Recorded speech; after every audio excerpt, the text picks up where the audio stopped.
तोहरे मन सुने लाइला टोटो आंजन रोड सोनू हसनी के प्रस्तुत मिस्टर छोटेलाल के आवाज।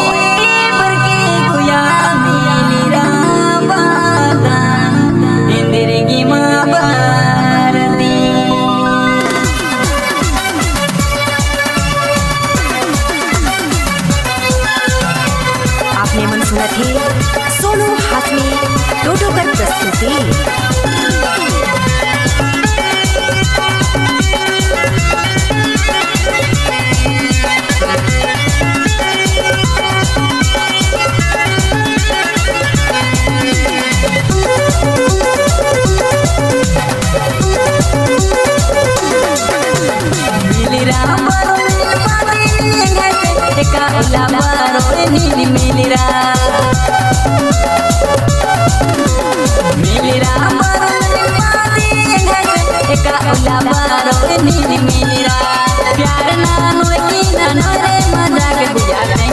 नहीं तो इंसान की ओनी है बहन बेल गदाती प्यार ना नोए की ना नोए रे मजाक गुजारेंगे नहीं तो इंसान की ओनी है बहन बेल गदाती मिलिरा बाती एका उला बारो नीली मिलिरा मिलिरा टोटो का प्रस्तुति। एका उला बारो नीली मिलिरा प्यार ना नोए की ना नोए रे मजाक गुजारेंगे नहीं तो इंसान की ओनी है बहन बेल गदाती प्यार ना नोए की ना नोए रे मजाक गुजारेंगे नहीं तो इंसान की ओनी है बहन बेल गदाती।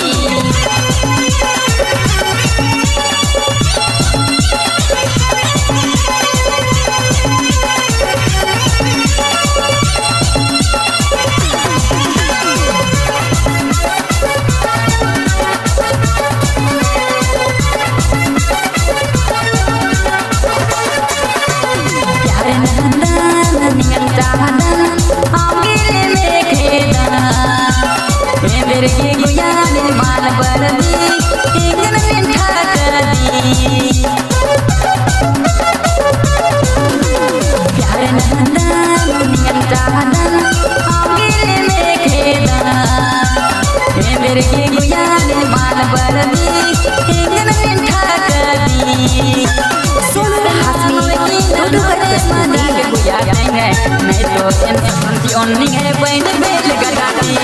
प्यार ना नोए की ना नोए रे मजाक गुजारेंगे नहीं तो इंसान की ओनी है बहन बेल गदाती मिलिरा एका उला बारो नीली मिलिरा मिलिरा एका उला बारो नीली मिलिरा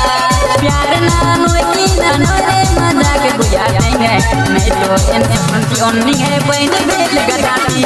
प्यार ना नोए की ना नोए रे मजाक गुजारेंगे नहीं तो इंसान की ओनी है बहन बेल गदाती।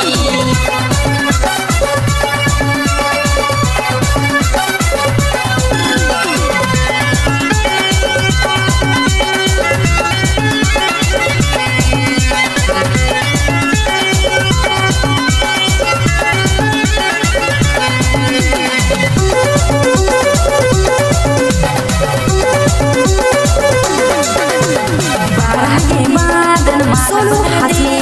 टोटो का प्रस्तुति। बरन बरन बाज बाज इंगन ढक दी केंद्र के मला बरदी बारह के बादल माल भर दी केंद्र के इंगन ढक दी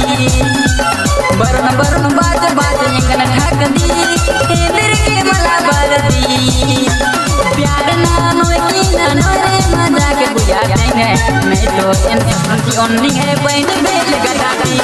प्यार ना नोए की ना नोए रे मजाक गुजारेंगे नहीं तो इंसान की ओनी है बहन बेल गदाती